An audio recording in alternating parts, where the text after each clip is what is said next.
Hello everyone, welcome to GGW Sharks by Go Global World. This is the 51st event and the first event this year in January 2025.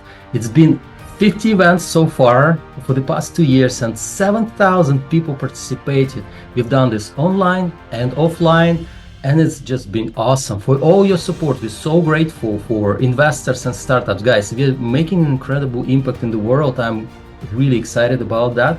So we see that projects are being funded because of our event and because of the ecosystem we built.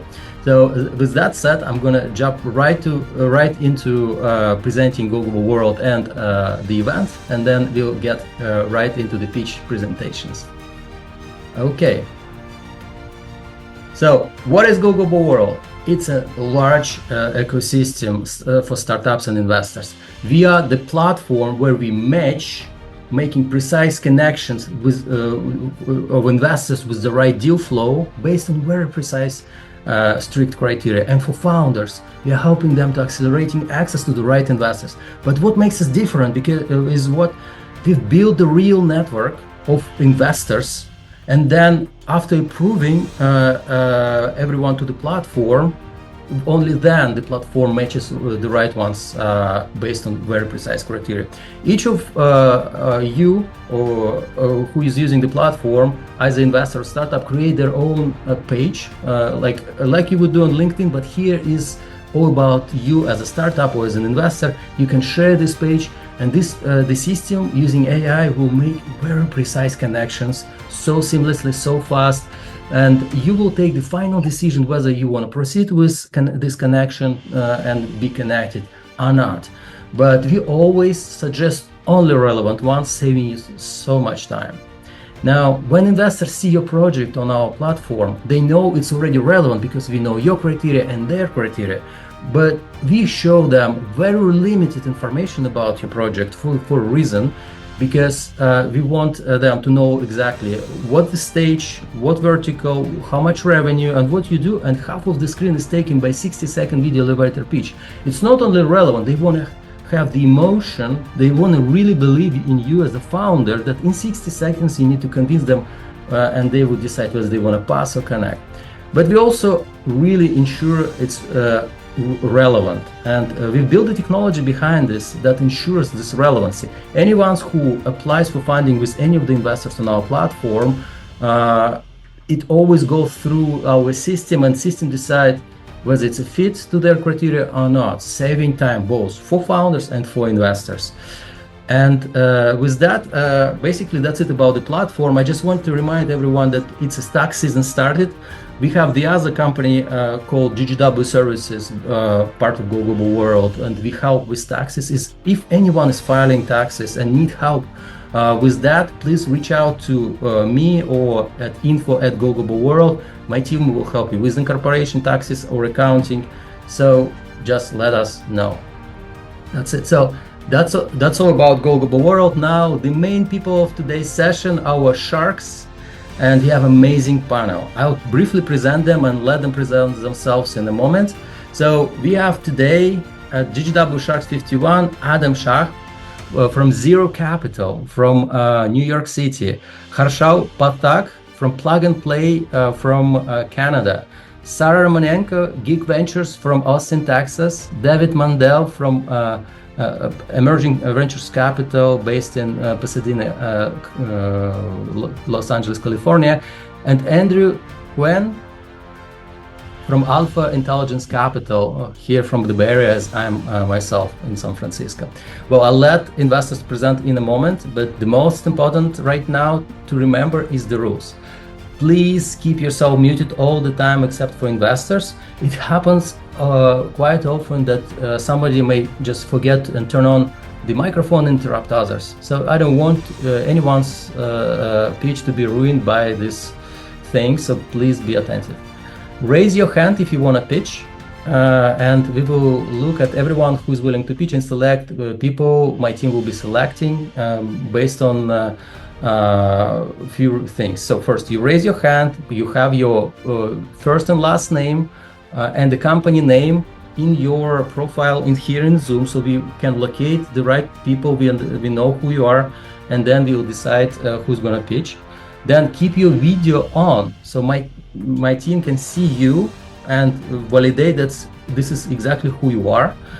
And those who filled your startup profiles on the platform and emails us to pitch, they have priority to pitch. And those who are actually active paying customer, also they have priority to pitch. But this is a free event, and we give the opportunity to pitch to everyone.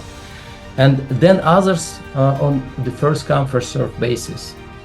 Please respect time. It's a 2-minute elevator pitch, and questions will be from investors from a minute or two. If there will be too many questions, it's better you guys connect with an investor. But please don't abuse this time, because there are plenty of people who are willing to pitch, and we want to give an opportunity to as many founders as possible. Yeah. So we connect you with investors via email, only with those who decide to connect with you and publicly confirm here. And then you have your private time with an investors that you agree via email. Finally, it's a 2 hours event maximum, and we will have a hard stop in 2 hours. And we, of course, cannot promise that everyone will have an opportunity to pitch. So if you don't get an opportunity to pitch, it's okay. Just email us, email my team that you were not given a chance to pitch, and on the following events, we'll make sure that you have a priority to pitch. We want to give this opportunity to everyone, especially for those who are pitching first time. Finally, it's how to make this elevator pitch as best as possible for yourself. Keep it as a story, get to the point of what you do and why you're unique. Of course, investors love traction. And as Bill Reichert advised here on the speech events, how to get to wow, be clear, compelling, and credible. And don't forget, we have investors also in the chat. So support each other, share your information in the chat. And yeah, so if you see somebody selling something in the chat, please let us know. We will ask these people to leave the event, because we don't allow anyone to sell here at our events. We want founders to be safe. And the final slide for today, I want to say, let's make some noise, take screenshots of others pitching, you pitching, and then share it on all social media, tag Go Global World, the speakers and others. That's going to be fun. We like this noise, we appreciate that, and we always support everyone who is reposting our information on social media. That's all on my end. Now we have the Sharks. So let's start with Harshal. Harshal, please tell a few words about yourself, about the fund, and how's it in Canada.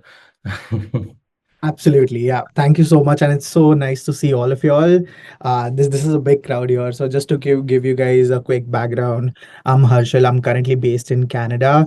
I work for Plug and Play, which is a Silicon Valley based fund. Our major investment thesis is pre-seed to Series A founders. And we have like hard hitters in our portfolio, such as PayPal, Google, Logitech, and Dropbox. To name a few, a quick background on me. I have been a 3 times founder myself, with my last company being acquired by MIT Labs. And after that, I decided to change the sides of the table and move to the investor side of things, and currently have 1 unicorn under my portfolio. Wow, 1 unicorn. Okay, fantastic. Great to have you. Hope you're not freezing in Canada. It's freezing in the US some parts, so good to have you. Yeah, it's freezing out here. Hi, Adam. How are you? So please say a few words about yourself, about the fund, and yeah, good to have you. Yes, my name is Adam Sah, S-A-H, and easy to find on LinkedIn. Feel free to connect. I'm based in New York City, and I've been launching and helping to launch companies for 35 years. I've had 9 exits and 3 IPOs. And as an angel investor, I've invested in over 50 companies with all sorts of successes and companies that are doing very, very well. I like to invest in all sorts of different things. I'm not one sector. There just has to be technology in there. My fund is called Zero Capital. It's zerocapital.vc. And the fund invests in pre-seed startups only in the United States. As an angel investor, I can invest anywhere, but the fund invests just in the United States. And so I do both. And my background is technical. I have over 25 patents in 4 different sectors and was an early engineer at Google. oil engineer at Google. Oh, it's fantastic. So exciting to have you. And we're moving on to David Mandel. David was several times already at our event, and great to have you again. Thank you, Daniel. Happy to be back. This is always a great event. I'm David Mandel, managing partner at Emerging Ventures Capital. We're a seed stage fund. We're on our third fund. We have a relatively narrow mandate at this time, investing specifically in later seed stage B2B tech startups using emerging technologies to solve business challenges. These startups based throughout the US and Canada only at this time. Thank you. Great to have you. Andrew Huen, please say a few words about yourself and the fund. Yeah, for sure. Well, thank you, Daniel. I'm Andrew. Good to meet everyone. I'm based in the Bay Area. My background is in computer science, math, and neuroscience. I've joined Alpha Intelligence Capital, the fund I'm investing out of, about 3.5 years ago. And we are a global fund with offices in Singapore, with offices in Paris, as well as here in the Bay Area. We're mainly investing in companies with AI and machine learning at their nexus. And the companies that we invest in are typically from Series Seed as all the way to Series B. Those would be our sweet spot. Great to meet everyone. Great to have you. Thank you, Andrew. Sarah Romanko, great to have you. So you're opening our global session, no pressure on you. So a few words about yourself, about your fund and how's it in Austin. Of course, it's great to be back. Hello, everyone. I'm Sarah Romanko. I'm on the investment team at Geek Ventures. We are an early stage VC firm that invests in immigrant founders to the United States. We look for companies that are sector agnostic within tech, meaning that the company is not biotech, CPG, or cryptocurrency. We do 200 to 800K check sizes, pre-seed and seed. And at this point, we're only targeting companies that are based in the US. We do consider future immigrants as well. We also require that the companies are a Delaware C Corp and the founders are targeting the US as a key market. Great to be here. Thank you. Well, great to have you with us, and thanks for opening the session.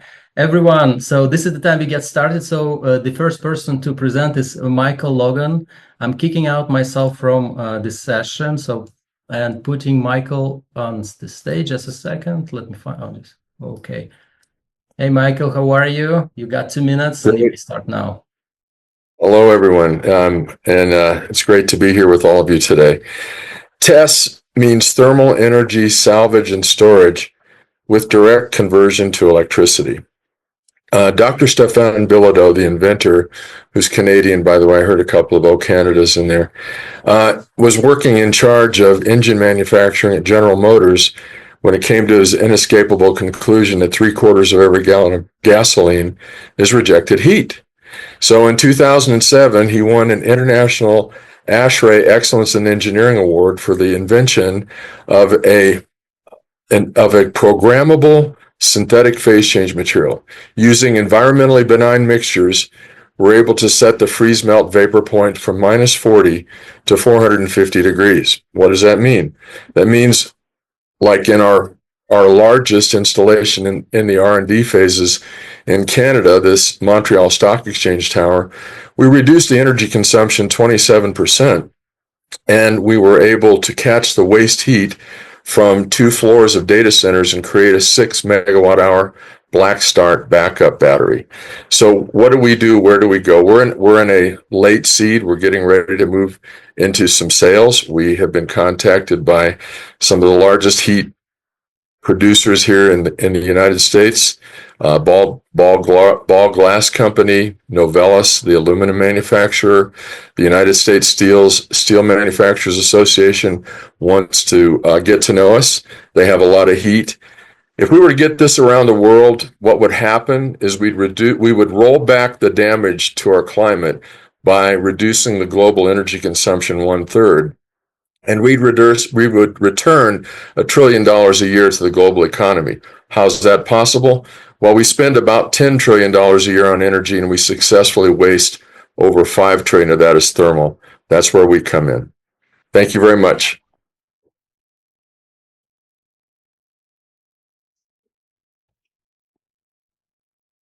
Thank you very much. Yeah, Oh.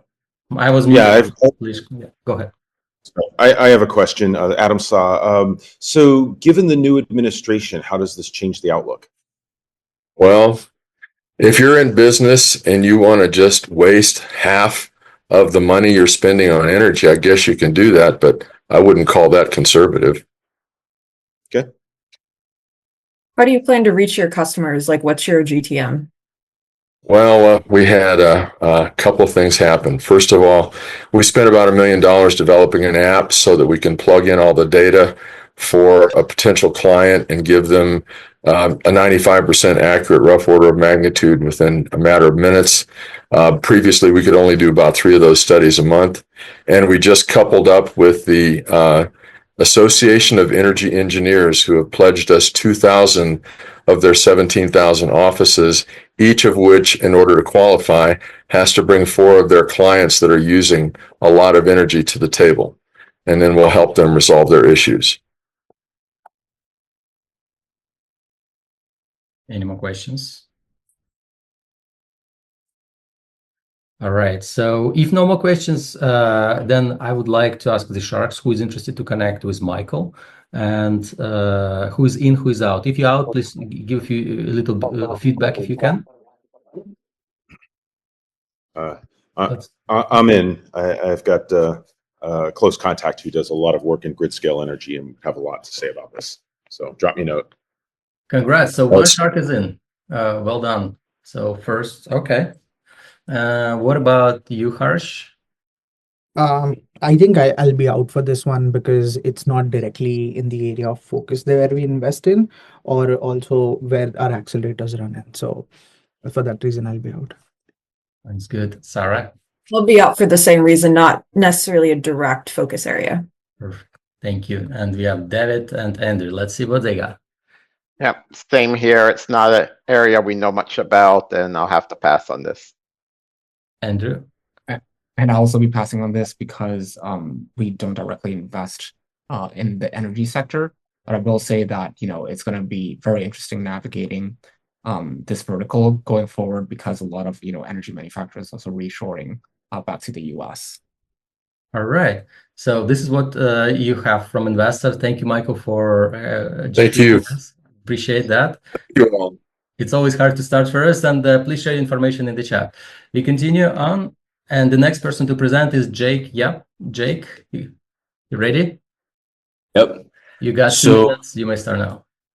All right. So 95% of human diseases are related to stress. I'm talking about cancer, heart attack, stroke, diabetes, all the nasty ones that took our loved ones away, right?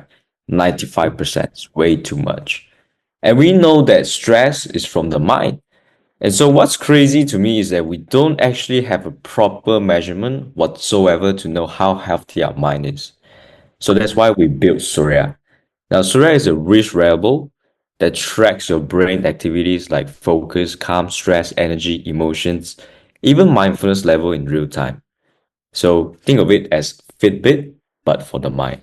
Now, the technology of reading brain activity is nothing new, right? A good example is what Elon Musk is currently doing. But the problem is it requires you to put a chip in your brain, which is pretty much insane, right? So what sets us apart is that our technology is proven by IEEE, Samsung, Tufts University School of Medicine, Johns Hopkins, to be as accurate as those traditional devices, except you don't need to put funny looking wires on your scalp, and you certainly don't need to put a chip in your brain. And yeah, we have patented the whole damn thing. So I've teamed up with the best of the best to take Surya to market. Our CMO built a $10 million startup in 5 years. Our CTO built a 300,000 ARR AI language learning app. And our chief scientist is the inventor who created the core technology. Myself, I'm the CEO who run the startup. Myself, I've built a $30 million revenue startup in 4 years, completely bootstrapped. So we are all builders, passionate entrepreneurs, and we are bringing every single thing that we have learned in the past to create this future where when people ask you, how are you? You can say, I'm 28% better than yesterday. Thank you. Thank you. Right in time. Yeah, Sharks, what do you have for Jake? So I wanted to touch on, you mentioned that the technology has been proven by several reputable organizations. To clarify, have you done studies with those organizations you mentioned? Yes. Yes. So what we do is basically we put our device on subjects and we put it to test against we call it single channel 8-channel EEG devices, and we try to find a correlation, and the correlation we found was 84%. Thank you. I would love to know what the accuracy percentage and the error rate is for your product. 84%. Okay. And what would you say are the main biomarkers that you're measuring through the wearable? Sorry, come again? What are the main biomarkers that you're measuring through your wearable? Oh, we track EEG. Only EEG, right? Yes. Got it. We have time for one or two more questions, if any. What traction have you achieved so far? So we haven't launched publicly yet, but we have got at the moment 1,300 people on the wait list. So that's the traction so far. And where are you primarily based in terms of your target market, geographically? Definitely the United States. Yeah. And is this going to be only direct to consumer, or do you have a B2B angle? We don't have a B2B angle at the start, but we are actually, what's funny is we've got people from Headspace or Calm. We're talking to them and see what we can potentially do together. So I guess the answer is we'll see. All right. So, dear Sharks, who is interested to connect with Jake? Actually, sorry, can I ask one more question? Please. Are you thinking of doing kind of formal double-blind, studies and trials and going down that road, or more of a consumer play where you don't need necessarily that level of validation? So the clinical route is always bumpy and takes a long time. But we recognize that it's very, very important if we want to really, get to somewhere significant, right? We want to create real impact. So yeah, we want to go to market first on the consumer side, but really, work with the important organizations to make sure that ultimately we can get into clinical part of things. Okay, thank you. Adam, you just need to connect? Or you pass? This is not really an area of focus of mine, so I'm going to pass. Perfect. Anyone else would like to connect or have feedback for Jake? Yeah, I had some further questions, so would want to just ask them outside of the call. All right, we can see that this is a connection. So, right, congrats, Jake. One shark is interested to connect. Harshal, what do you say? I think I would like to connect outside of this thing, the pitch, and just to get to know your product better. Perfect. Well, two sharks are in. Okay, it's getting hot in here. So, our one shark is out, two are in, and two left. So let's see what Andrew and David would say.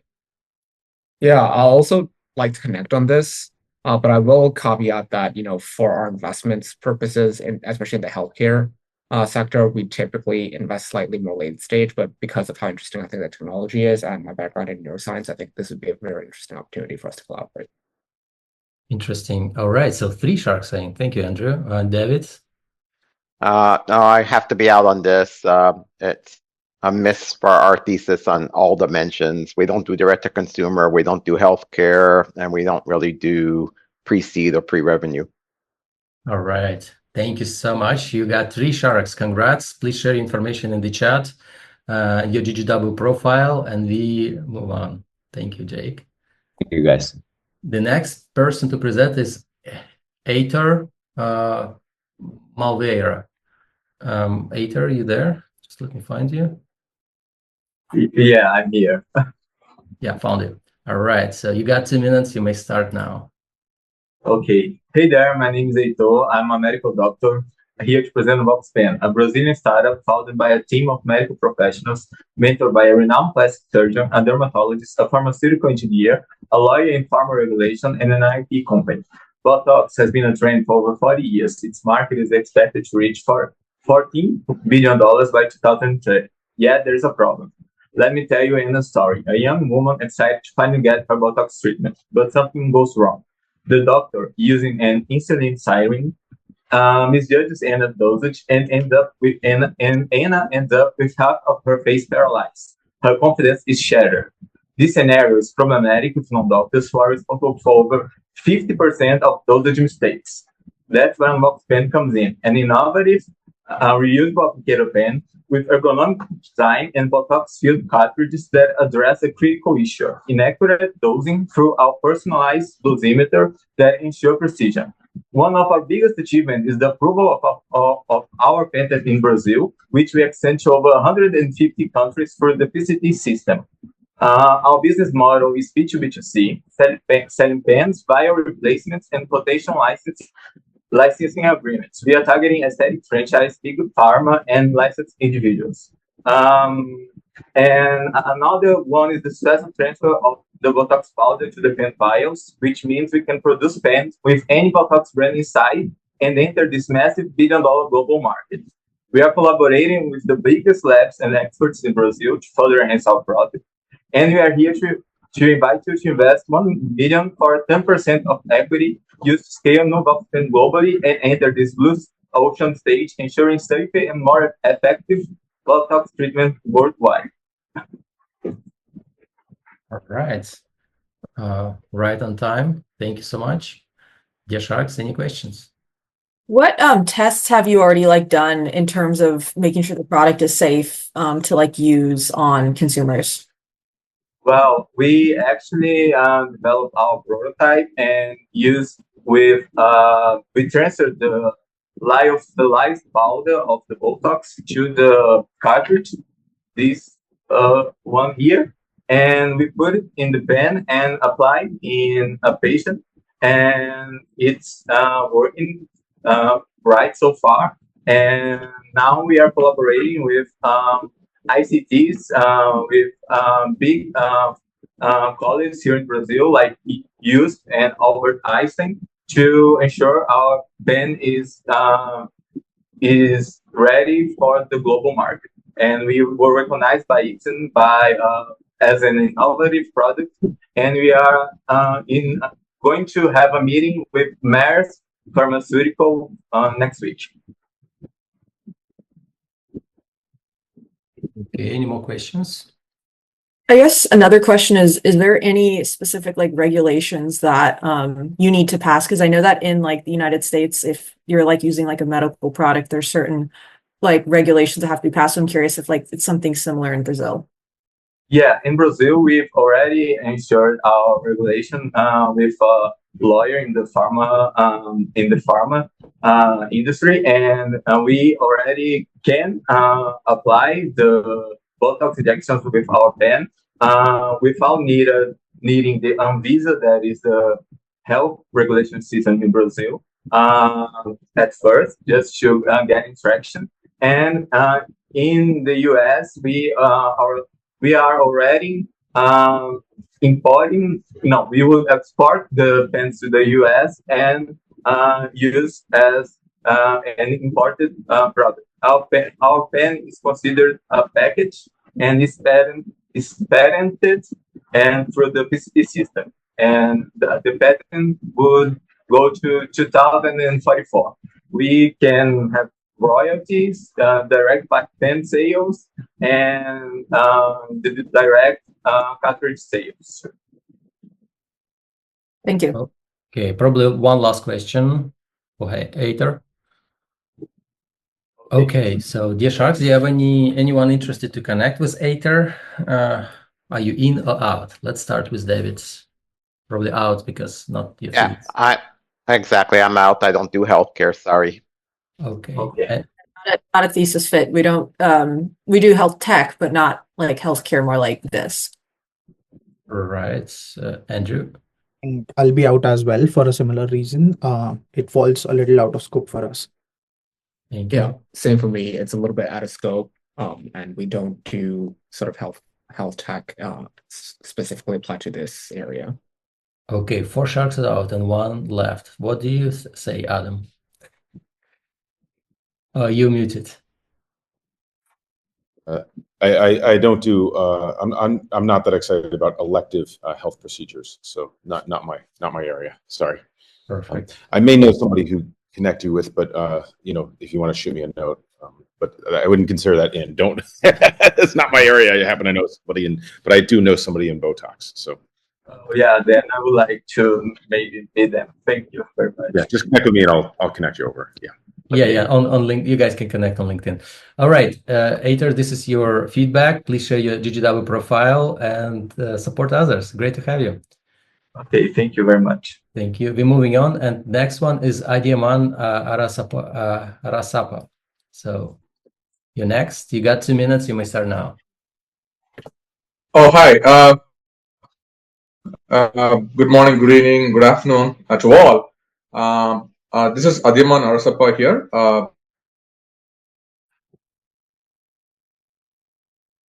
I'm based out of San Francisco Bay Area, where there is a global problem.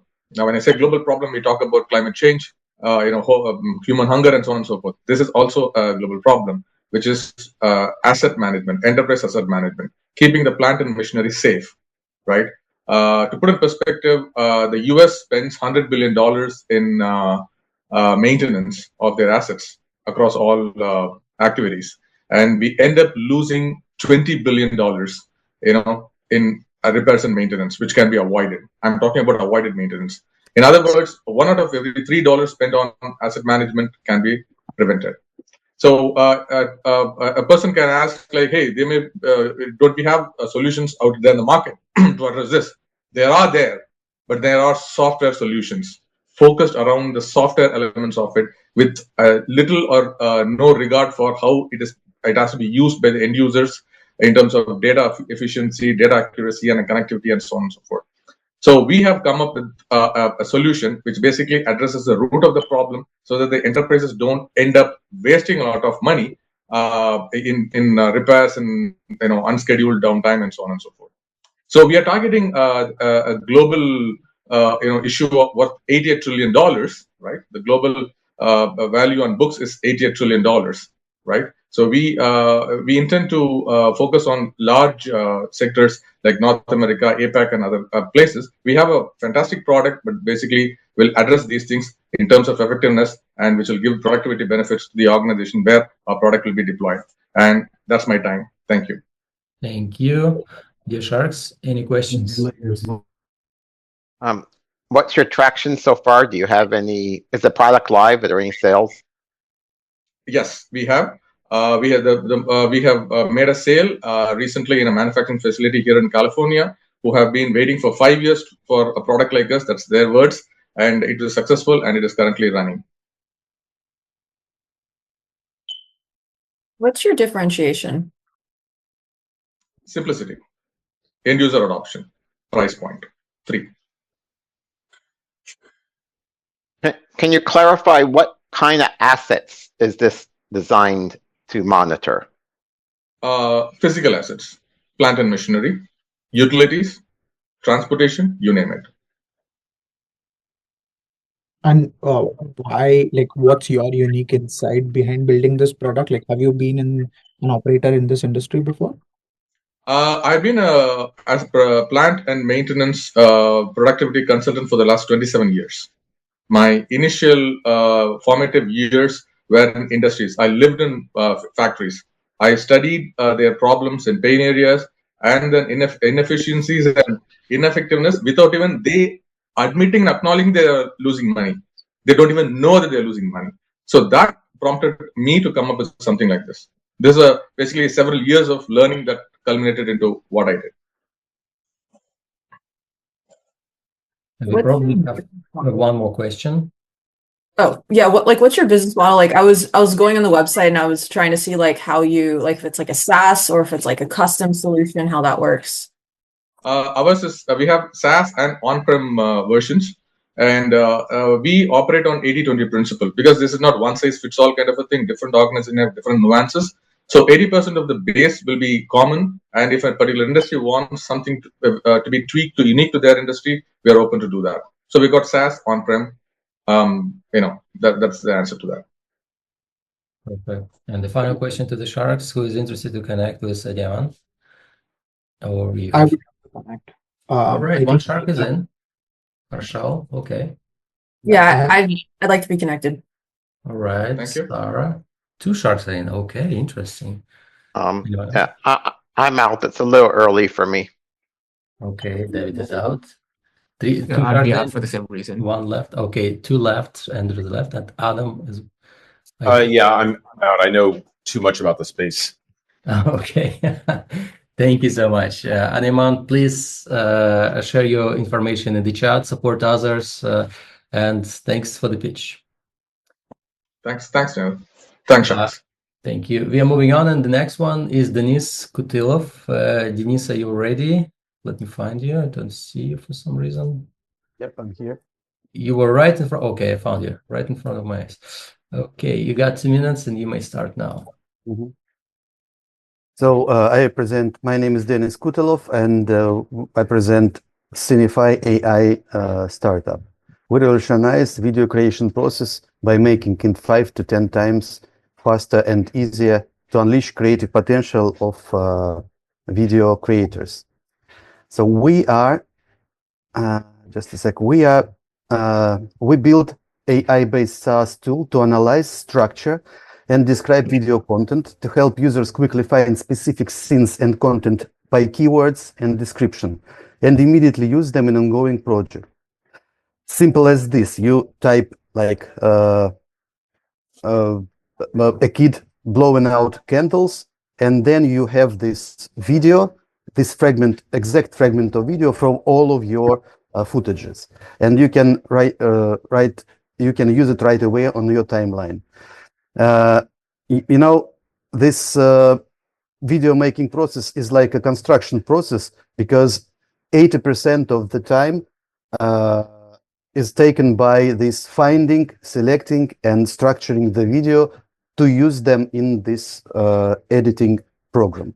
So that is the area which we help with for our clients. And so there are a lot of video content creators in the world, around 40 million people, and 12 million of them uses professional video software.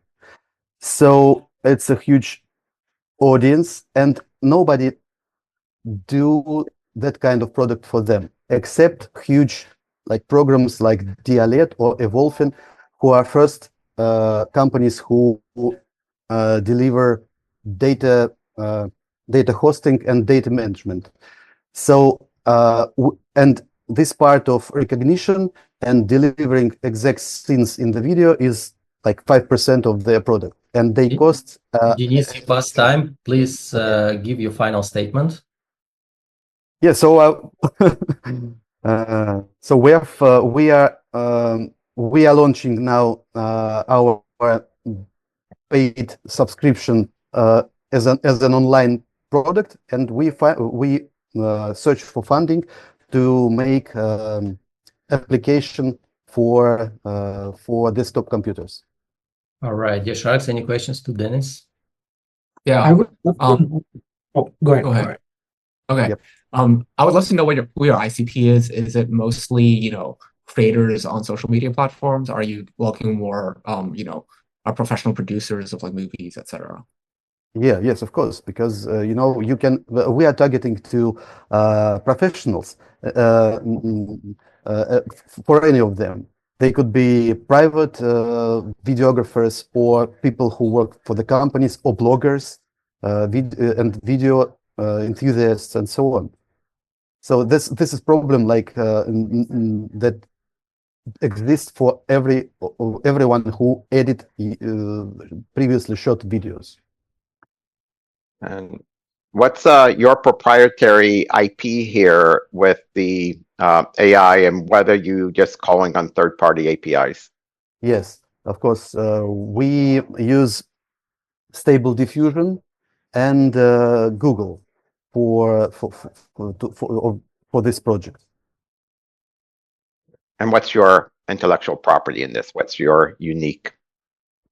I think it's like an approach. We don't have, of course, we don't have some kind of intellectual property because we tried to do this, but our project was refused. Okay, and maybe final question, if any. Just wanted to clarify your traction. So you mentioned you're launching soon, like, so, or maybe I just wanted to check on that and like, what's your path to when you'll start earning revenue? So we are now approving our application with Google and like fixing some bugs. And like in a month we will be finished and launching our this first part of the product, which means that we will deliver finding and selecting and structuring the materials in an online version, like in a month. I think a last question here: why won't Google do it themselves? It's a common question for us because Google do not have this kind of business model. They deliver the technology to us who are utilizing this technology. So they cannot do everything in the world because it's like thousands of projects, thousands of ideas. All right. So any who is interested to connect with Dennis? Who's in, who's out, and any feedback? Yeah, I would be interested in connecting. Okay, Andrew. I'd say we congrats. have a couple of multimedia or entertainment focused startups in our portfolio at the intersection of entertainment and AI. So I think I would be interested in hearing your angle of the story and how you guys are differentiated from the others. Congrats, One Shark Thank you. is in. Great to have you, Andrew. So any other sharks? I'll be out for this one. I think I wanted to just see a little bit more on what the differentiation was. Sounds good. I'll pass as well. I would love to see a stronger IP here. Yep. All right. Adam? Yeah, I'm out. It's sort of the same, concern. For this space, I see a lot of companies and have a pretty high bar for differentiation and so on. So could be a great company, but I think the pitch needs to be, more differentiated. I see. And David, you're probably out as well, right? Yep, I'm out. Same reasons as Adam. Plus, it's too early for me. Perfect. So Dennis, congrats. One Shark is in. We'll connect you after the event in a few days via email. Please share your information here in the chat, and we move on. Okay, thank you so much. Thank you. The next one is Ila Marcheta.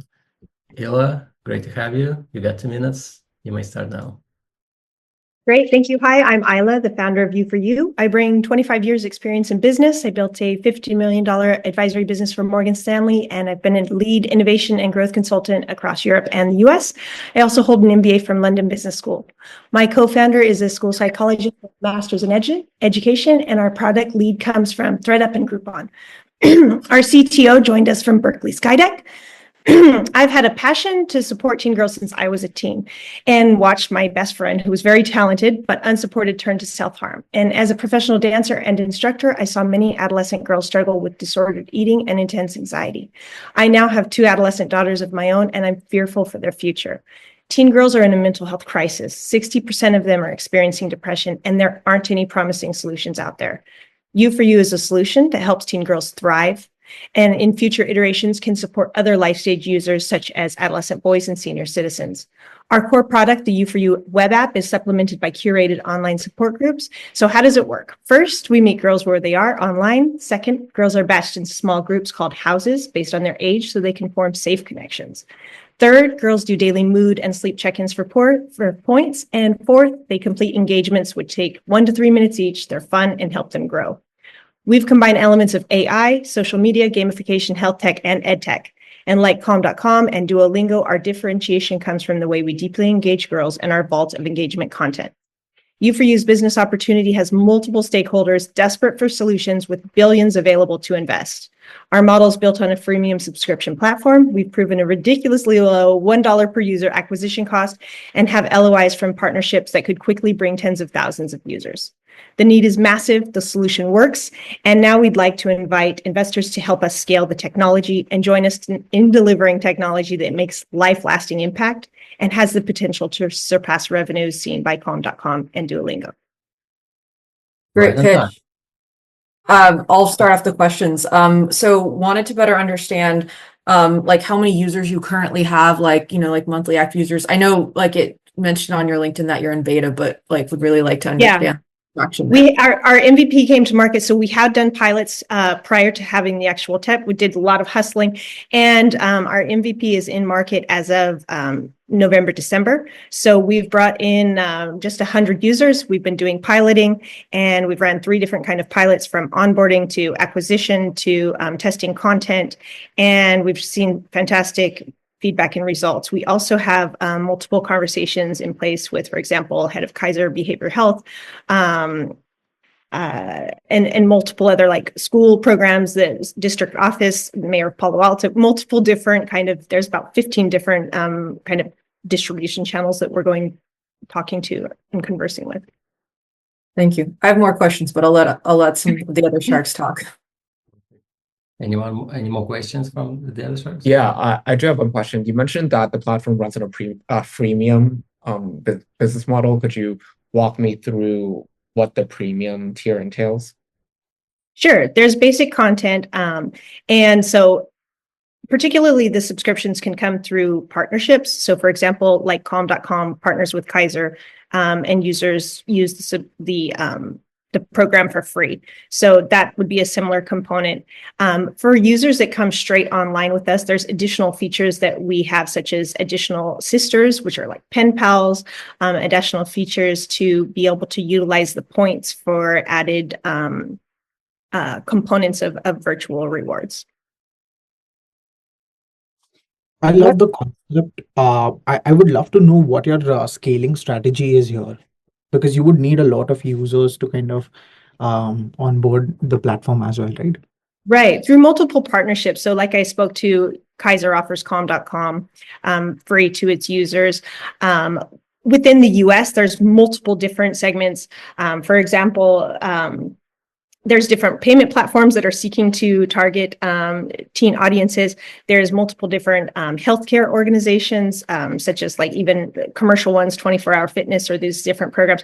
There's different government organizations. There's another, I would call competitor, Kooth, which is a UK company. They recently secured a $188 million contract from the state of California, and they're based out of the UK. So the state of California wasn't able to find a solution even in the US. So there's so much need from so many different stakeholders to support this demographic in particular. And then, like I said, there's other demographics that we can tailor the platform for. All right, so probably this is the time when we ask the investors if they want to connect. Anyone interested? I'd like to connect. All right, my shark is in. 4 left. Who else would like to connect? Anyone else? Okay, you guys out. So like Adam, Harshal. I'm out. Yeah, that's sort of not my area, but God's work, wonderful. Thank you. To see. I was just curious, Adam, what would be a reason why it's not of interest? Great question. So I primarily focus on commercialization, and this is kind of more of the intersection of impact. And you should be, right? You should take advantage of the impact nature of what you're doing, both for fundraising and others. It's just not my area.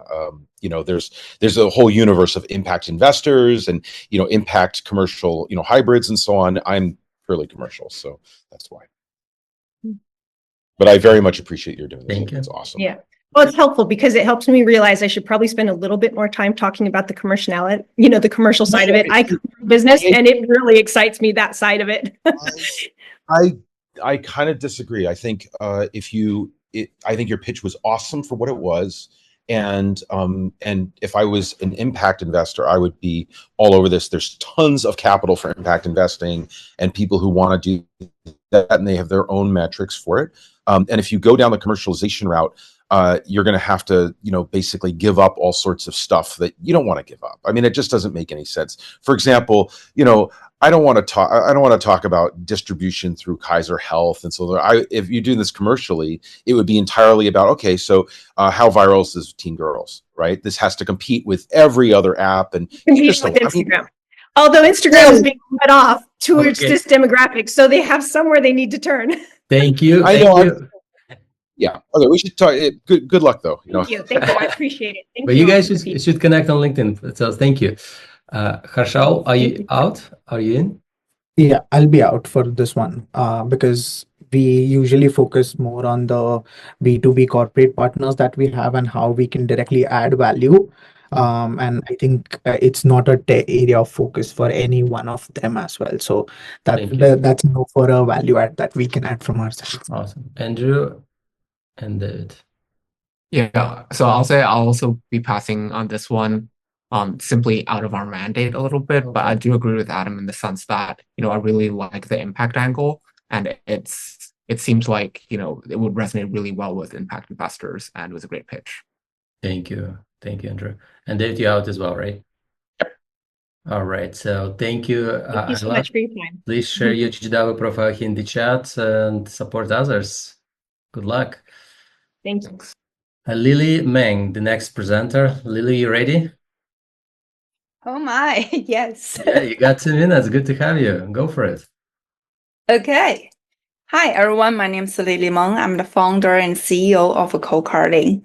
So all of you probably shopping online, but you have to shop with your friends and family to ask opinion or gifts ideas. What you do, you have to share links. So Co-Carding make it easier. Co-Carding is the first AI-powered social shopping app that allowed friends and family to shop collaboratively. We have so far traction about 500 brands that work with us. We have about 300 affiliate partnerships, including Amazon, Walmart. We got a great team that support us, like our social media and also development. We right now launched our app in the App Store, so we're trying to learn our user behaviors. So far, we have about 1,400 of test users to learn their data, to see like what is good for the features and then what we need to tweak. So we're in the testing position, but we already generate a little bit of revenue from our testers. So every time they click a link from our product and we'll take them to Amazon or Walmart, we will generate revenue from their link. In at least 24 hours, everything they buy in their cart, we will generate revenue from that. And we also have our strong team. So it's to support us to improve our products. I know create a lovable product is super hard, but we have to learn what the behavior our user having trouble, then we can improve it, such as the chatting. You can chat, you can vote, you can do the polls, and occasions you can use it for, birthday party, for gift the ideas like holiday seasons. So it's a lot of. Lily, give us time. What's your final statement? Yes, so far we have raised $180,000 with the 4 angel investors, and we're looking for more angel investors. Thank you. Thank you. Yeah, Sharks, any questions to Lily?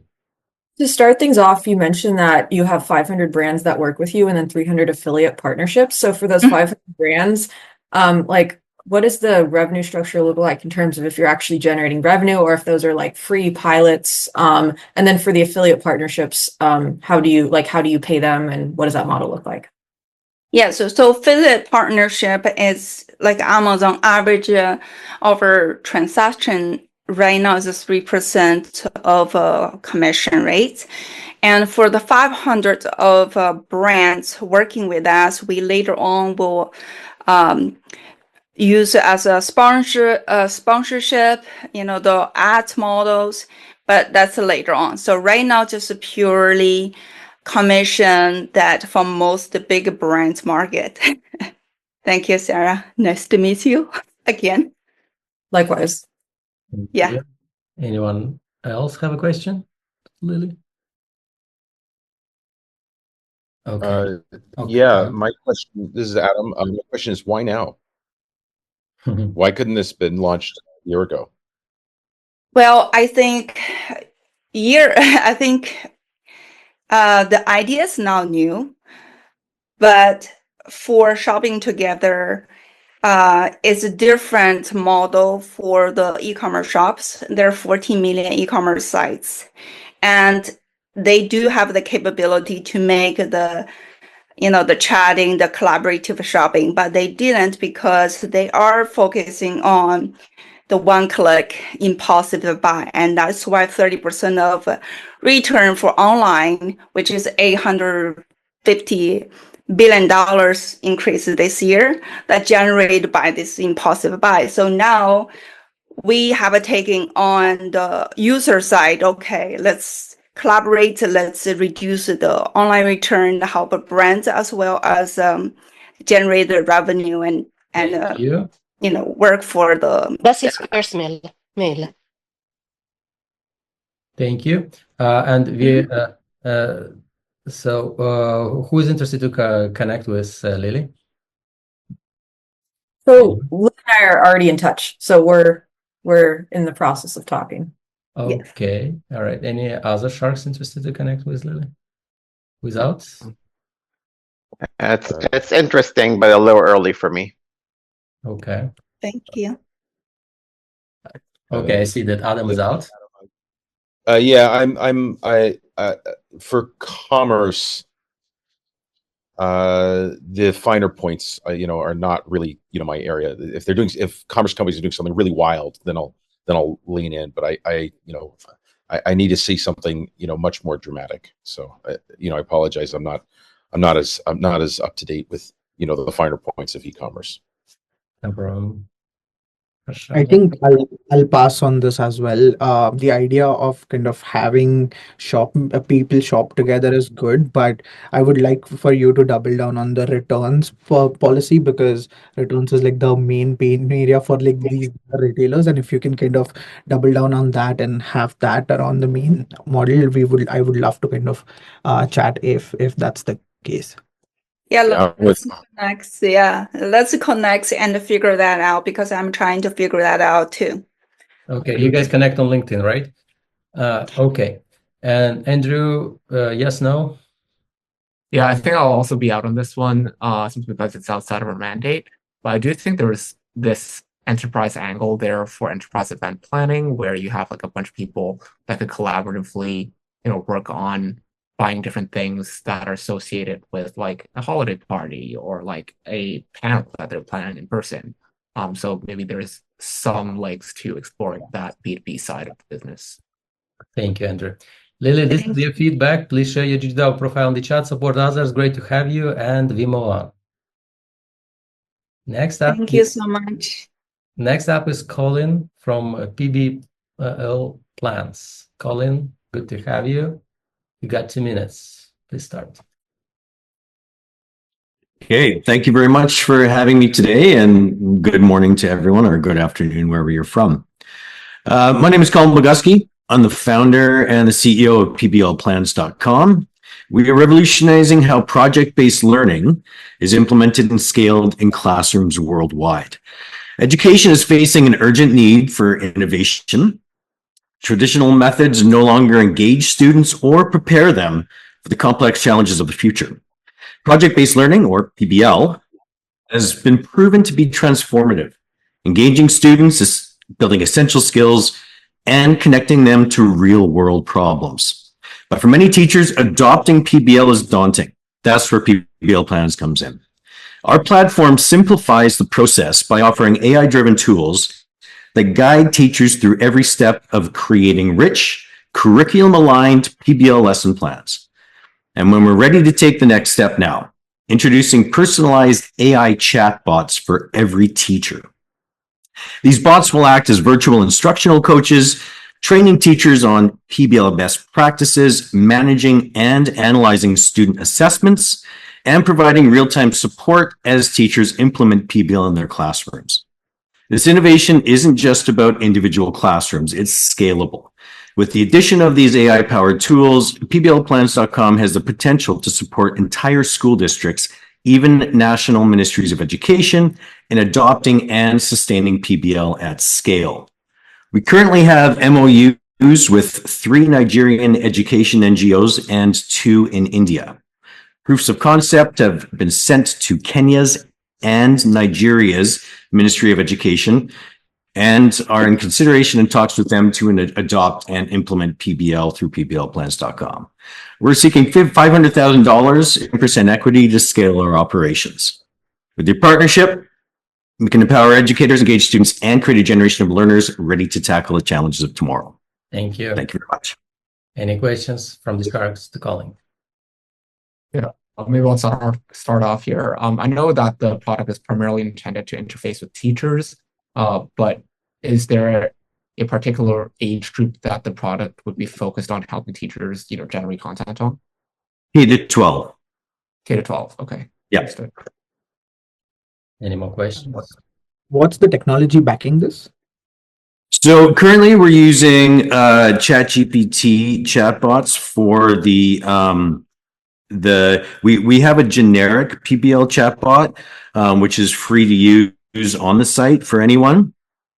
But we're looking at new LLMs as to what's best for those personalized chatbots. So the teachers can use voice entry on their phones, click on the student, give an assessment, 10 seconds, 15 seconds. And over the course of a year, a semester, a month, those teachers will be able to look at those incremental growths of students, be able to guide each student really granularly with, specific ideas on how they can improve, their weaknesses or really enhance some of those strengths that they have. So I think that that's kind of, something that I haven't seen anywhere in the education market is that level of assessment of students. So the chatbot will be able to integrate and sort of assess an entire body of work with students, whether it's behavioral information, formative, summative assessments, or even just universal tests that are mandated by the government. So instead of just looking at maybe 3 or 4 tests over the course of a semester, we're able to look at day-by-day interactions with other students in the classroom. So I think that is, in and of itself, the amount of data that we can collect for school districts or ministries is unprecedented. And with that, we can help them drive policy and really fine-tune the curriculum that they're delivering, as well as the delivery model of that curriculum. Thank you. And we probably have like 10 seconds for one more question. Yeah, quick question. I know that I'm familiar with the ed tech market in terms of selling into schools. It's a long sales cycle. Depending on the geography, certain cycles can be longer or shorter. But how do you plan to, convince schools of the need of this, given that right now it's kind of built on ChatGPT, and some teachers might just go and use ChatGPT themselves? Sure. And some people might just go and paint an abstract painting and try and sell it for $1 million. I think the fact is people don't have that time. Teachers do not have the time to really sit down and try and figure out a detailed lesson plan when they're underpaid, they're overworked, they don't have time. And the markets that I'm targeting, like India, for example, let's just look at India. The majority of teachers are women. They have families to go back home to. They don't have time for professional training on their own time. And I think that when we look at the CBSE, the curriculum of India, there is a mandate from the government to integrate PBL into their classes. So the governments are telling teachers and schools, do this, but they're not telling them how. So I think that's the opportunity for me to come in and connect that mandate with the delivery in the classroom. And so I'm looking at everything from, NGOs for scale, and looking at individual school groups, like the Vibgyor group in India has 37 different branches. So working with them at scale to train their teachers and implement it in their classrooms. Thank you. Thank you. So, Dear Sharks, who wants to connect with Colin? Anyone in? Yeah. I think I would appreciate a connection here. I think the emerging markets angle is super interesting for us, and then your integration of AI into the solution is also right down our alley. But I will say that I think through our conversation, I would like to explore more what your differentiation is and how we could help you build something that's defensible and robust. Fantastic. All right. Anyone else? So one shark is in. It's unfortunately the wrong geo for us. It has to be US market, but great job so far in the progress. Okay, and anyone else? This is Adam. I unfortunately need to pass. It's also kind of a blurring of commercial and impact that doesn't really work for me. Also, I do invest in emerging markets, but typically where they have a strong U.S. kind of leadership and kind of what do you call it? Corporate corporate controls, and then they do their work overseas. Whereas if it's actually an overseas company, it's much more difficult to make the investment work as an investment. So unfortunately, I have to pass. But I love, and by the way, I love PBL. I've learned everything in my life that way. So again, God's work. It's awesome. Sorry, I can't invest. Yeah. Thank you very much.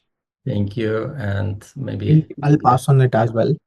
It's a great idea. I think the concept of having teachers more looped in because they are overworked is 100% true, but I think it just falls out of our thesis of where we are looking at right now. So I'll have to pass on this one. Thank you. And David, you out as well, right? Right. Okay. Thank you so much, Colin. Please share information in the chat, support others. I have two things to say. That first of all, we are in the middle of the event, so hopefully everyone is doing well. So if any feedback to us, let me know. And one other thing is there is a user with the name CapJur. They are soliciting some information and sharing some inappropriate information to people in the chat. So I'm removing this user just so everyone know. So for the sake of respect of everyone's privacy. Okay, now he's reported. So moving on, and the next person to present, Lux Narayan. You got 2 minutes. Please, you may start now. Thank you. Hey, hi, I'm Lux Narayan, and I'm a co-founder and CEO at StreamAlive, an audience engagement platform that transforms live sessions on live platforms like Zoom and YouTube into AI and human-powered interactive experiences.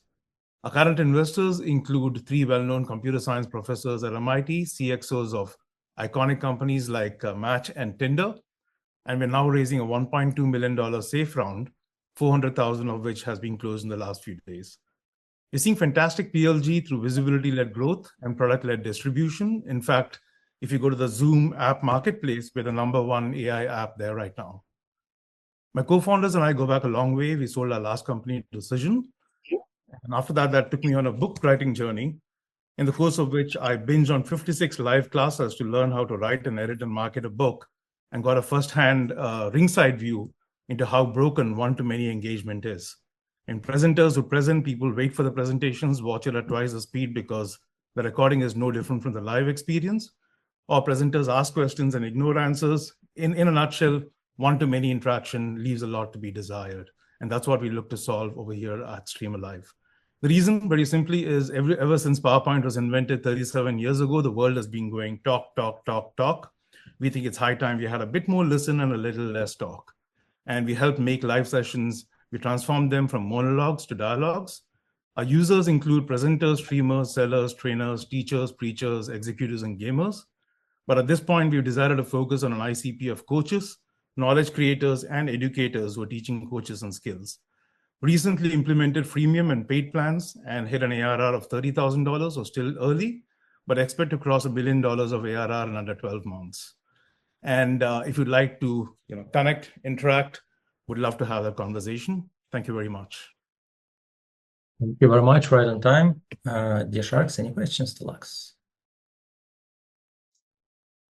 I would love to know how this is different from the Canvas feature on Google Meet or even similar features on Zoom, and what makes it stand out? Thank you. Thanks for asking that. So our singular big insight is a very simple but powerful one. People are introverts, people are extroverts, but in today's world, everybody is a textrovert. What I mean is, what's common to Zoom, Teams, Meet, YouTube Live, LinkedIn Live, and every other platform is that they have chat on the right-hand side. So what we do is, with minimal latency, visualize the chat in real time to give the audience a collective voice. So if the presenter were to ask people, hey, where are you joining from? And I say Namaskar from Delhi or Hola from Mexico, Streamer Live reads that chat and puts a little dot on Mexico and Delhi as people type their answers in the chat. So the conversation moves from I ignore you to I see you, I hear you, I acknowledge you. We're the only platform that is powered by live chat with very, very low latency. And that low latency is something we learned from our previous company, which got acquired in 2019, where we used to index a lot of micro content at scale and figure out how to do this in a very efficient way. What's your go-to-market strategy, and are you targeting certain, is it small, medium businesses or large enterprise, or where are you starting out? We're starting out, the market is anyone who presents, meets, or streams. So yes, it would be small and large, but at this time, we are initially focusing on the prosumer user who tends to veer a little bit more towards the SMB. We have started seeing instances of 1 or 2 people coming and signing up and then telling their colleagues, and then somebody coming on and saying, hey, I'd like a license for 12 people. Our go-to-market strategy right now is largely organic. Product-led growth manifested in 2 ways. One, visibility-led growth, because if you have a free or a lower tier plan of Streamer Live, you're going to have an interactivity powered by Streamer Live in the top right corner. Anyone attending your session is going to look that this magic that just happened was powered by a tool they hadn't heard about called Streamer Live. The second thing driving PLG is product-led distribution, which is having literally a tentacle in all of these app stores and different places, starting with the Zoom app store, where in less than a year, we've hit it to #1 in their AI apps, and down the line on other app stores like Teams and Google Meet and others as well. So to clarify, this is a plugin to the other platforms, or is it also a standalone platform that can replace Zoom? It will not replace Zoom because it's the audience engagement layer, but it is a standalone platform, which is an independent web application of its own, but can be consumed as a plugin on the different platforms if you so prefer. So it's a standalone platform that has apps in these different app stores as well. All right. Dear Sharks, anyone interested to connect with Lux? Who's in, who's out? I have some more questions, so please connect us. Okay, so congrats. So 1 Shark is in. I'm open to connecting. It's probably a little early for an investment, but I would love to connect and learn more and see if it's something we can jump in on now or have to hold off. Awesome. 2 Sharks in. What are the terms that you're looking for this round of financing? The current one is a safe round with a cap of $15 million. 1.5? 1.5, yes. Okay. Yeah. I think I'm out. But thank you. I think it's a little bit off from what I normally invest in. So thank you, Adam. Harshal? I would love to connect and get to know more. Also, I would love to know if you can send what your pre-seed round was and at what cap. That would be great. Sure. Okay. 3 Sharks are in, 1 out, and Andrew left. What Andrew said. Yeah, so I'll say I'd also love to connect on this one. I think it's really interesting that you guys are integrating with various apps, and I think that product strategy is really valuable, especially in the space that you're working on. Thank you. And Andrew, just bearing your interest in AI, would love to show you how we've used AI in a very different and creative way as well. Yeah, absolutely. Sounds fantastic. And so this is your feedback. You got 4 Sharks, almost a jackpot. Congratulations. Please share your GGW profile here in the chat, and we move on. Thank you very much. Thank you. The next presenter is Daniil Kontsevoy. Daniil, you ready? Trying to turn on my camera because we are from consumer market. So my name is Daniil. I cannot see you. Just a second. Let me locate you. I don't see you. Just for some reason, you were Did you raise your hand? I don't see you. Yeah, I did. Sorry, guys. I need to find Daniel. I'm Bruno. Okay. Sorry about that, guys. My camera is on, but it looks like you don't see me, right?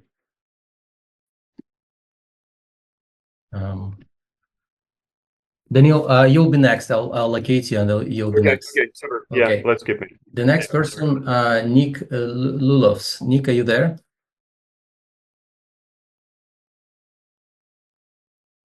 Hello, Nick.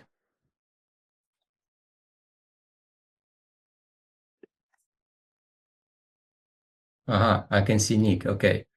Nick, you're muted. Sorry, I was yeah, can you hear me now? I forgot to unmute. You got 2 minutes. You may start now. Cool. Hi, I'm Nick from Hypernym. AI systems have a fundamental scaling barrier. Every time agents communicate, they lose 30% of their context, and those losses compound exponentially in multi-agent systems. Companies are processing billions of tokens monthly with massive infrastructure costs just trying to maintain context integrity. Hypernym's API solves this through advanced semantic compression that happens before runtime. Our technology maintains 90% plus context accuracy while reducing token consumption by 40%. Rather than trying to fix context loss after it happens, we pre-process the data so AI systems can communicate efficiently from the start. What's wild is mid-market companies and even startups are now processing as many words as enterprise were just last year, and those numbers keep doubling. Customers like Sibylline and Clay rely on Hypernym to maintain context while dramatically reducing their tokens consumption. These savings compound every time that compressed knowledge is accessed or shared between agents. Our team brings deep expertise to this challenge. Chris, as former CTO of Shift Network, Andy from Veritone's founding team, and myself with early roles at Geek and Cabbage. We're raising $1 million pre-seed to accelerate our API development and go to market. Thank you. Thank you. Dear Sharks, any questions to Nick? What traction do you have so far? Yeah, so we launched our API at the end of November, and we have Sibylline Labs, which is an accelerator based out of London, that's using us for their portfolio companies. It's kind of their major value add to their portcos. They have kind of a state-of-the-art RAG system that they kind of copy and paste over to those. So they're our largest user right now, processing around 2 billion tokens a month through us, and they've been like the best customer. They give us such great feedback. Clay just started a trial a few weeks ago, and we're keen to hear some feedback there shortly. Any more questions to Nick? Cool. All right. Who's interested to connect with Nick? Who's in, who's out? Anyone in? Yeah, I'd love to connect on a deeper level. I think it's interesting how you guys have both the product delivery as an API, but I'd love to understand, how the product is verticalized, but it's probably better for us to connect individually at this. Yeah. All right. I would love to connect as well. I have like some technical questions regarding the mathematical techniques that you're using and the semantic compression, and would love to kind of continue the conversation offline. I'd like to connect as well. That's cool questions. Three sharks are there, 2 left, so we'll see if we have a jackpot today. Adam? Yeah, sure. I'd love to learn a little bit more. Thank you. Okay, so 4 sharks left and 1 David is left. Let's see what David say. No. Yeah, no, I'm out on this. It's not an area I understand.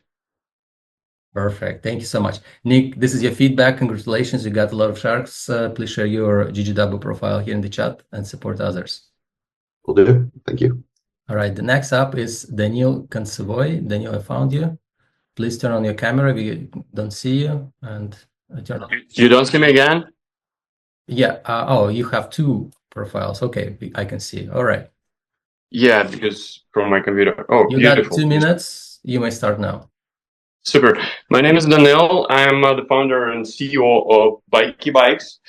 We invented the lightest kids bike in the world, Bikey Air. My son, when he was 3.5 years old, he did 10 miles with me in the forest using this bike because This is the lightest bike in the world, as I mentioned, and each and every element of this bike is designed for kids.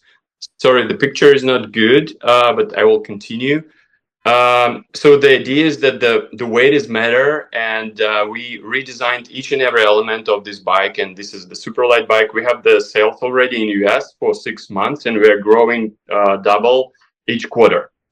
But we moving forward, and we bring revolution and innovation to the kids bicycles industry.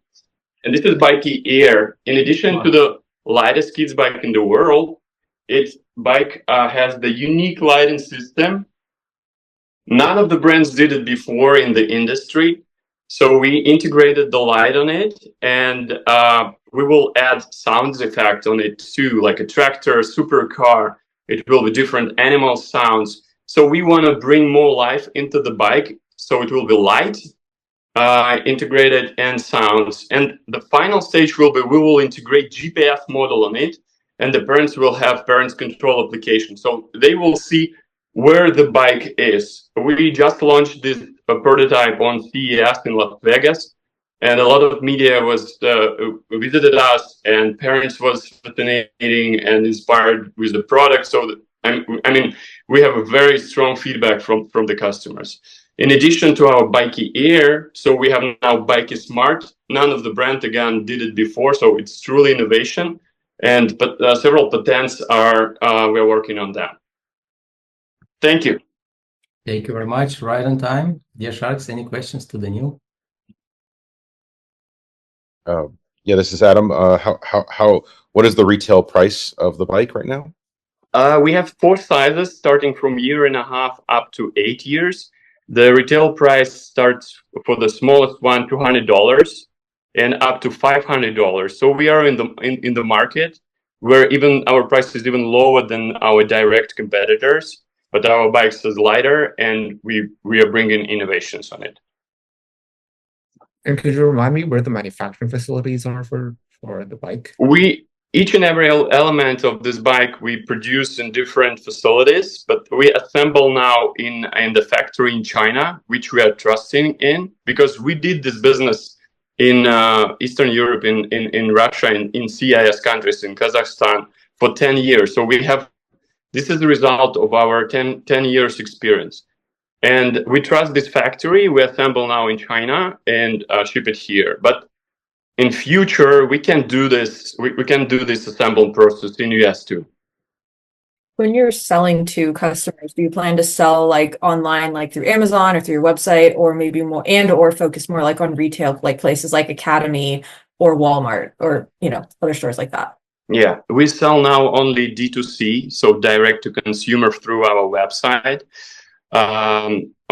In December, we spent $5,000 for ads and generated $30,000 revenue. So our return on advertisement investment was super good. No, we don't want to go to Amazon and Walmart. They already tried to invite us, and because the brand and the product is so good, but we as a brand, we don't see us in these channels yet. So we want to build the brand first.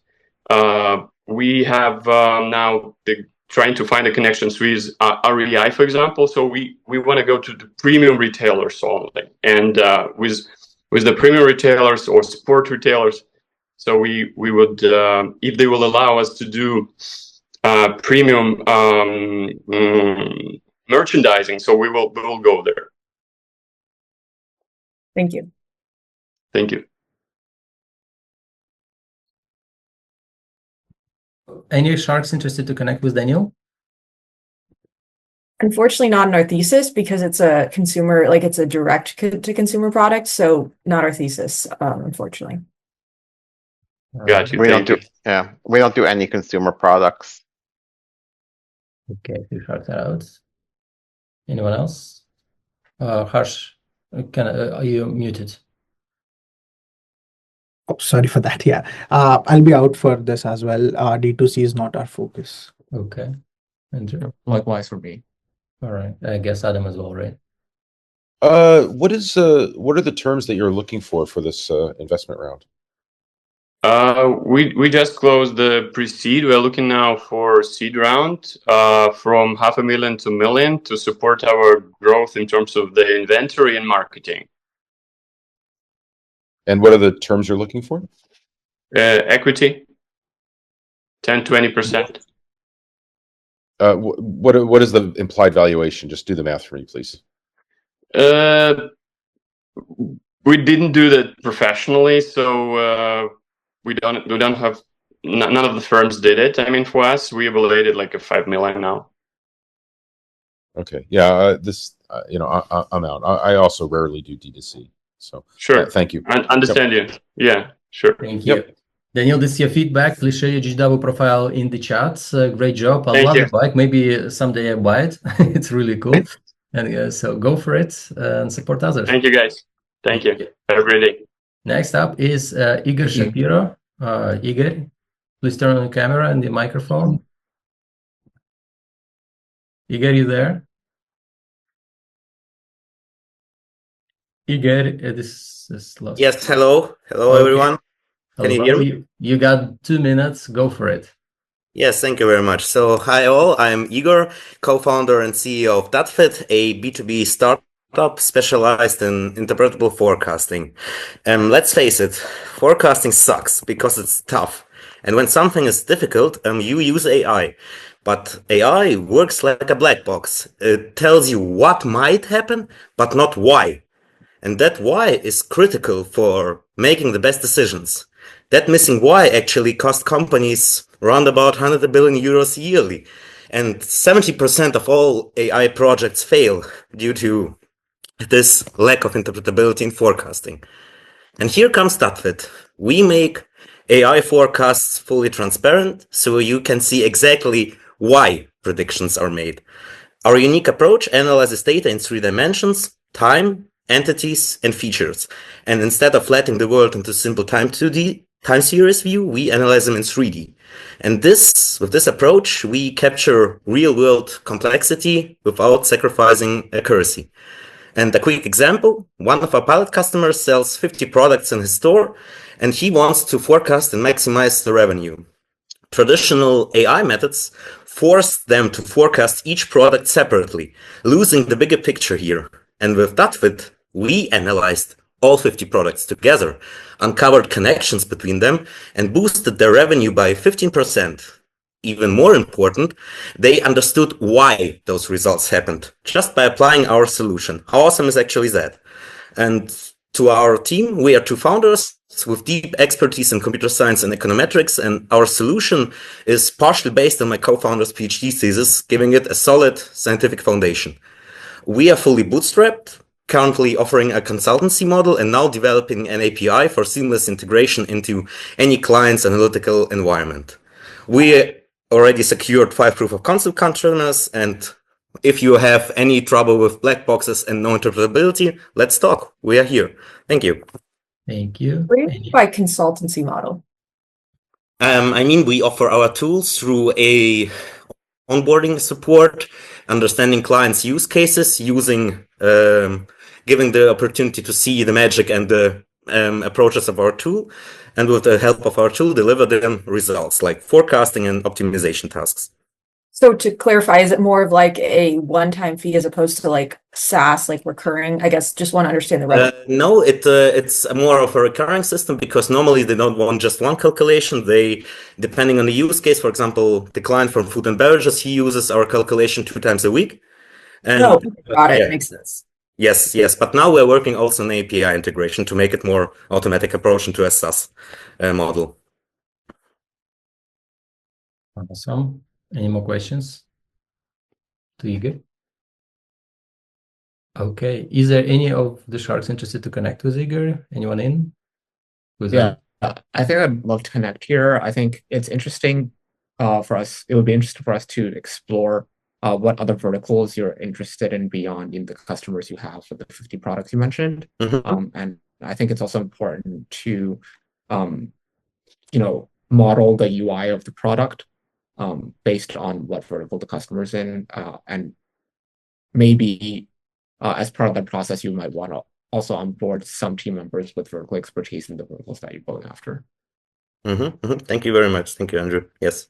Thank you. So one shark is in. What about the rest of the sharks? Anyone in? Quick clarifying question: where's the geography of your customers, and where's your site base? Yes, right now we are based in Germany, Munich, because we are from here. We are from Technical University and Ludwig Maximilian. We are starting here, but our solution is completely applicable to any kind of domain because we are tackling here the core problematic. And the core problematic starts with a time series analysis, not mentioned anymore, but it's one data structure we are actually using everywhere. And we are starting also from this point. So actually, yes, we are completely open to any kind of domains in this area. Okay, so I think in that case, I'll have to just be out just because of geography, but in terms of if there's more, if you ever end up moving to the US, keep us updated. Okay, thank you. Yes.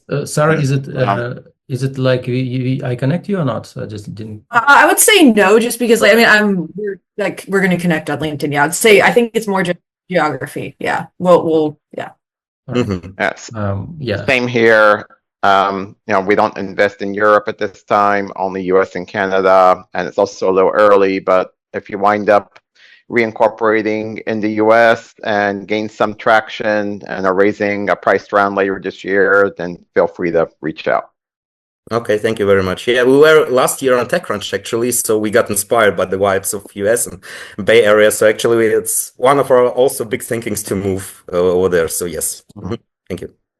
I would love to connect with you at a future date when you have a productized version of this finalized. Right now, the consultancy model just doesn't seem very scalable, and I'm sure you have things in works right now. So definitely would love to connect on LinkedIn for now. Thank you, Harshal.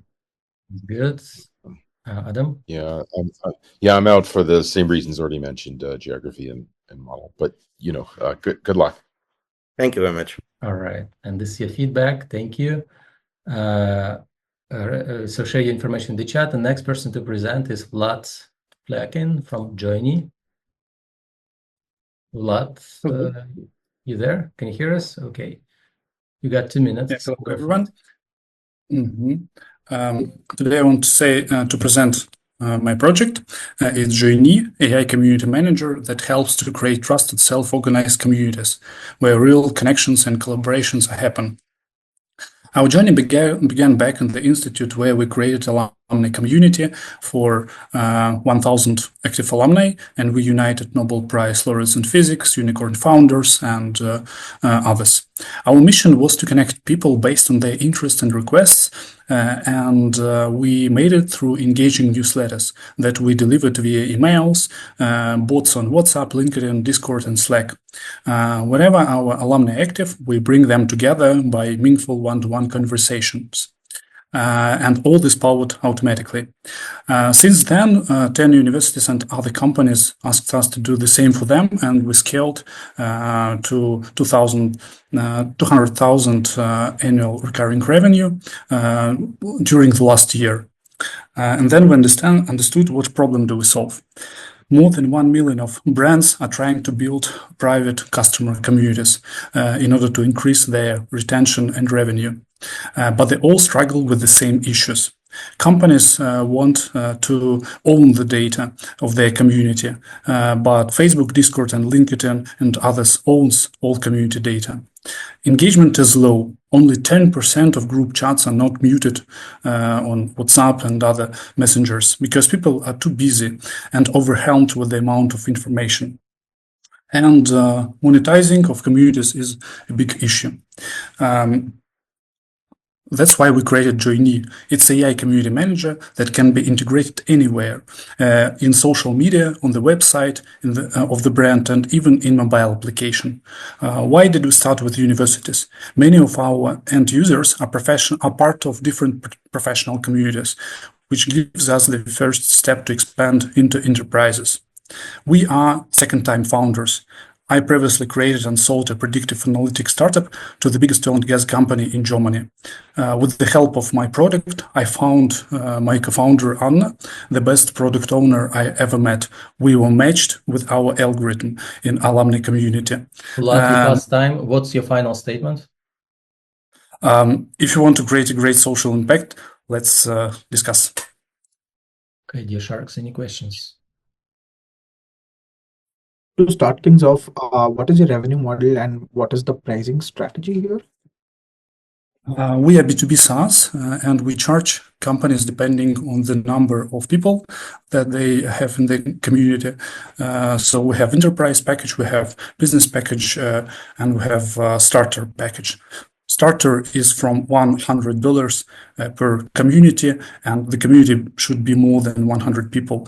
Business package is 1,000 per month, and community should be more than 1,000 people. And enterprise package, it starts from 10,000 per month. Any more questions?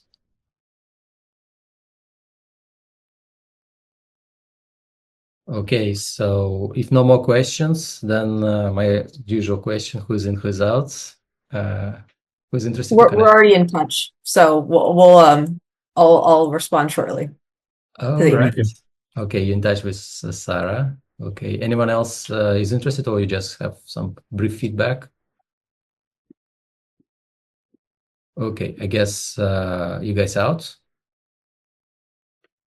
Okay, Vlad, thanks so much. Please share your GGW profile and support others, and we're moving on. Okay, thank you. The next person to present is George from Sushi Data. George, you ready?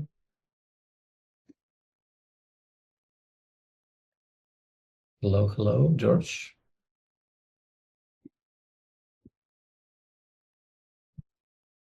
George, are you ready? It's your turn. Can you hear us? Please turn on your camera and your microphone.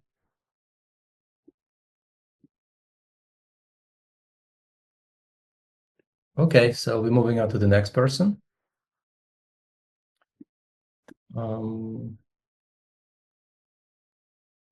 Let me see, just a second. George J. Mitri.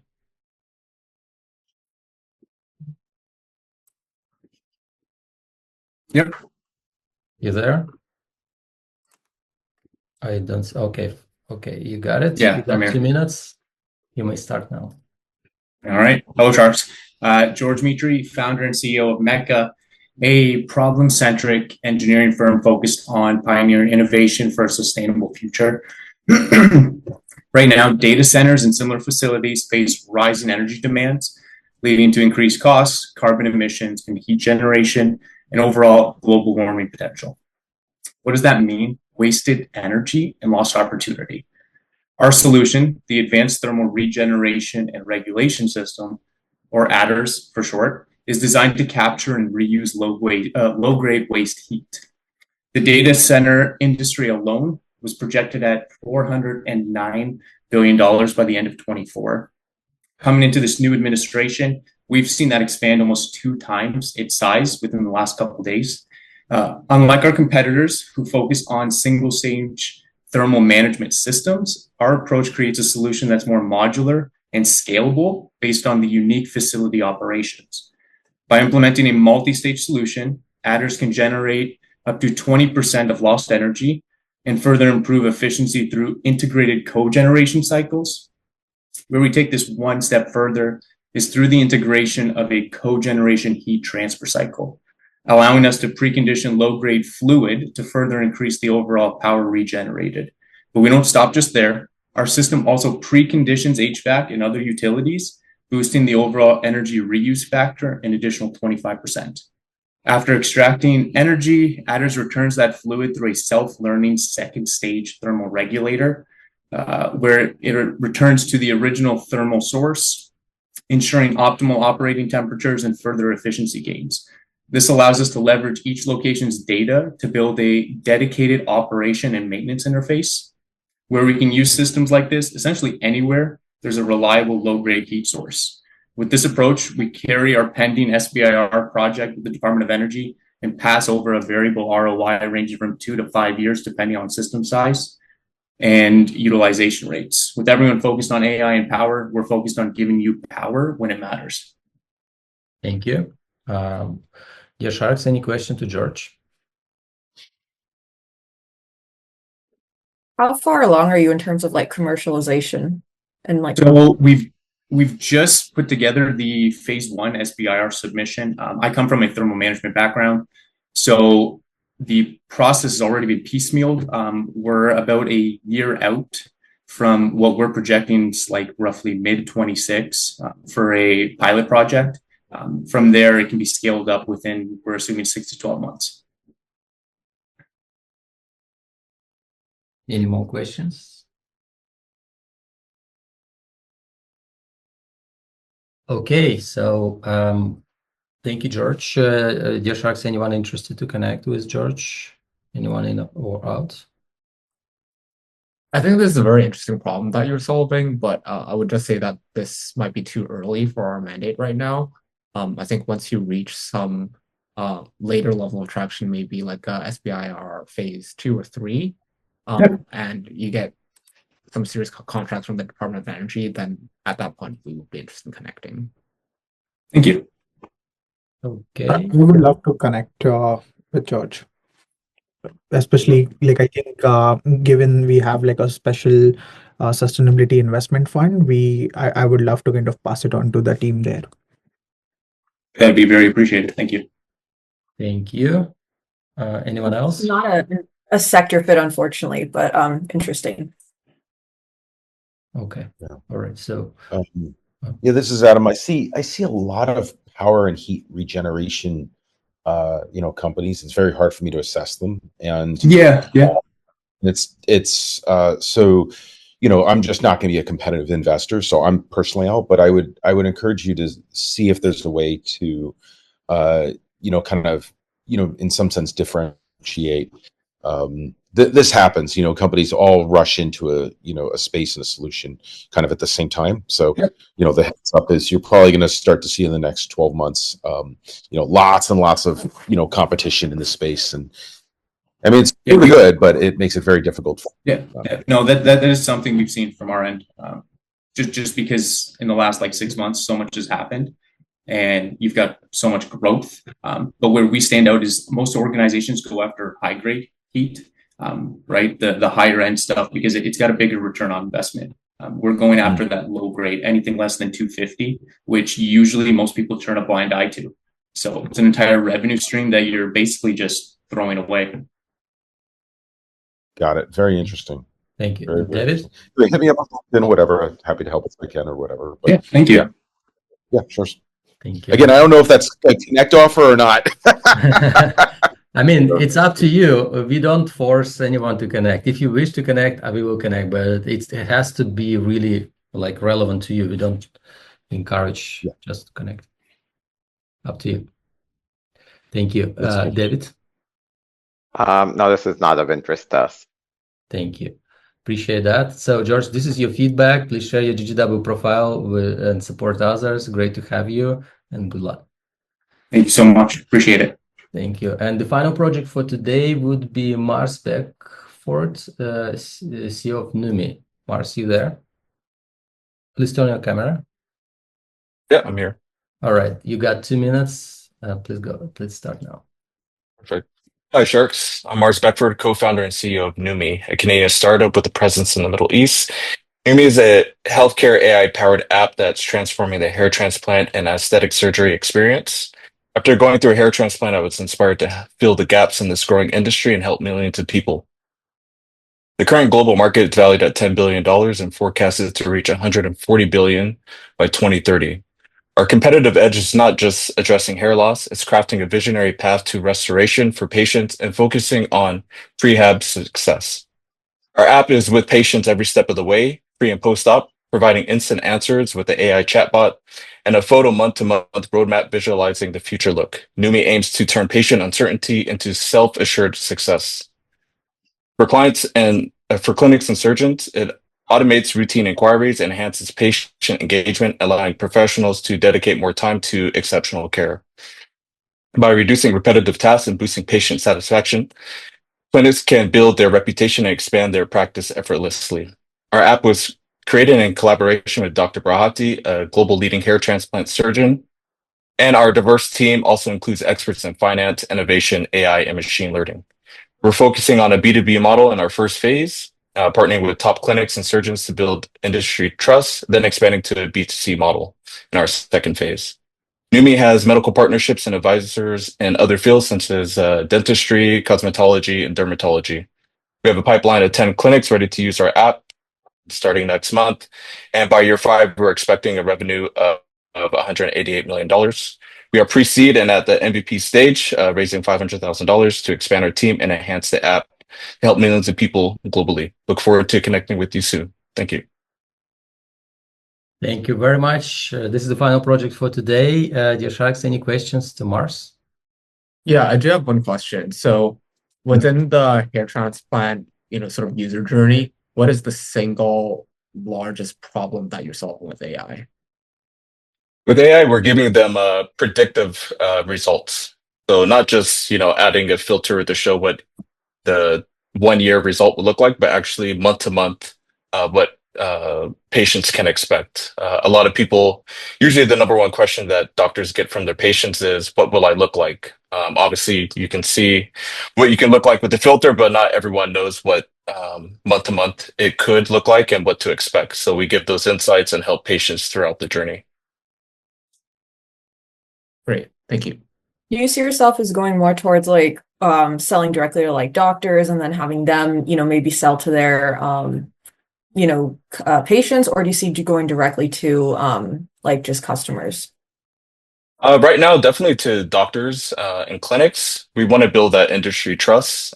They already have a bunch of clients booked out throughout the year, or even 2 years in advance, depending on which clinics people want to go to. I think once we have a big enough network of the clinics and doctors, we can open it up to all types of people who are just looking to see what they can possibly look like. So definitely doctors and clinics first. You mentioned something about operating in Canada. We have a lot of regulations to kind of be implemented in clinics as well. So how are you kind of going around that? Because adoption for health tech is really difficult here. So I would love to know what your journey has been and what you're planning. Yeah, so we're not selling any type of medical, you could say, solutions, really. We're just providing support throughout people's journeys. So this is something that clinics are obviously looking for because they're swamped with administrative tasks and they start losing customer trust if they're not able to give the support that's needed right away. And they have an influx of new customers coming in the door every week. So the more you lose the trust, then obviously you start getting bad reviews. So we're providing a tool for clinics to use to provide for their clients to give them the support they need throughout their journey. And this also could be a tool that the clinics to use to upsell in the future as well if they have different products. So, okay, thank you. All right. Anyone else? Okay. So the final questions for today is who is interested to connect with Mars? And yeah, let's start with Adam. What's your opinion about it? Yeah, I think this is not my area, unfortunately, but good luck. Yeah. Thank you. Harshal? I am a little lukewarm on this, but I would love to kind of have a further chat. So I would love to connect. All right. Okay, perfect. Fantastic. Okay, you're based in Canada. Fantastic. Not a geography fit for us. All right. Thank you, Sarah. Thank you. Andrew? Yeah, like I said, for some of the earlier medical technology solutions, I think we would like to see a little bit more technological maturity. So maybe after the POC stage would be a good time for us to connect. And I also really like the emerging markets angle. So feel free to connect us once you have some traction. Okay, sounds great. Thank you. All right. Thank you. David? Yeah, no, this is not interest for us. It's too early and also just wouldn't be a fit probably even if it was later. Okay, perfect. Mars, this is your feedback. Share your information in the chat. Support. No one else to support, but great to have you and share this information on social media. Thank you, Mars. Thank you so much. Appreciate it. Thanks for having me. So this is the event today. I think we nailed it. It was fantastic. I'm really grateful to everyone. We had 15 startups pitch today, and I can imagine to say this, but it's 21 matches with investors. It's quite a lot, more than usual. So exciting. Before I do my final statement, I want investors to share your opinions, give you final words of wisdoms, whatever you have on your hearts and minds to share with entrepreneurs before we close this session. I would like to start with you, Adam. Please share your feedback, whatever you have on your hearts and minds to let entrepreneurs know it. Yeah, I love the diversity of different kinds of startups, and the quality was excellent. It's always very difficult to pitch in 1 or 2 minutes or so. And it kind of limits the depth. And feel free, anybody, to connect me on LinkedIn. That's fine. And I'm happy to go take a look at decks and whatever. I'm getting a little bit flooded right now, so it can be a little difficult to get back to everyone. But it's very nice to meet everyone. So thank you. Thank you, Adam. Great to have you. Look forward to have you again, and thank you for the participation. Harshal, what's your say? Yeah, it was a great event. I think got to hear from a lot of diverse founders. As Adam mentioned, one of the main things was a lot of people playing and having clarity on their speeches, on their pitches is something that I really liked.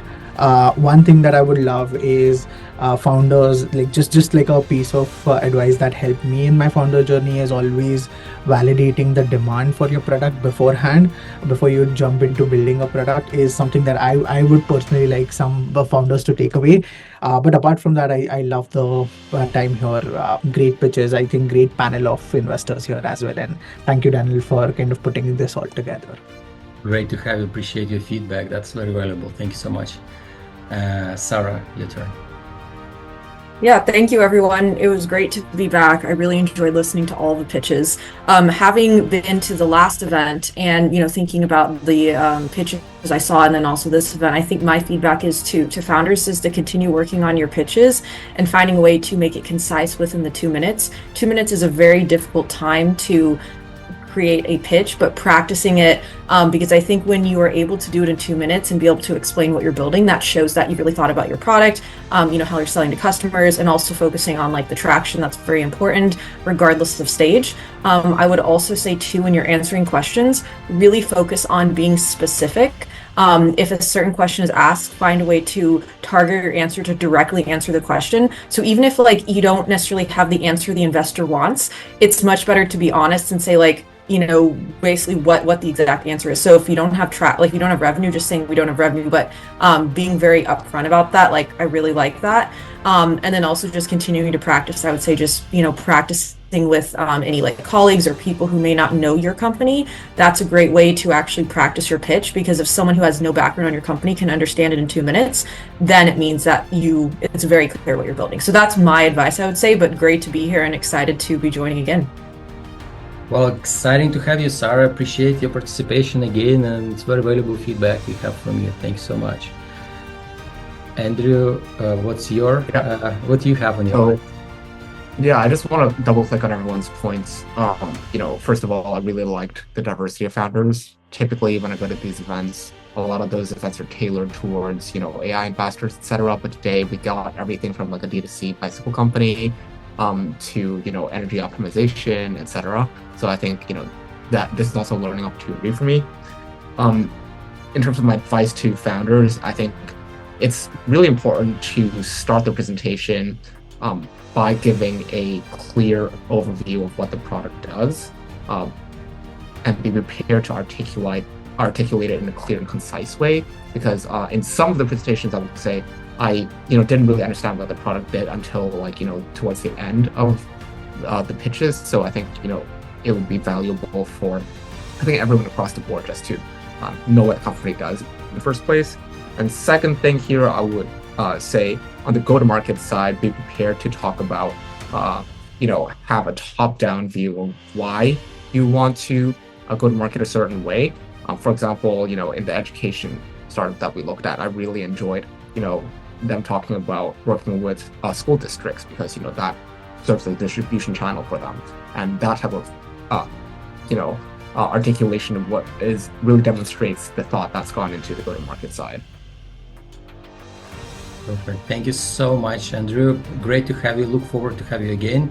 And David Mandel, you're closing our session. Hope Adam will come back for a second.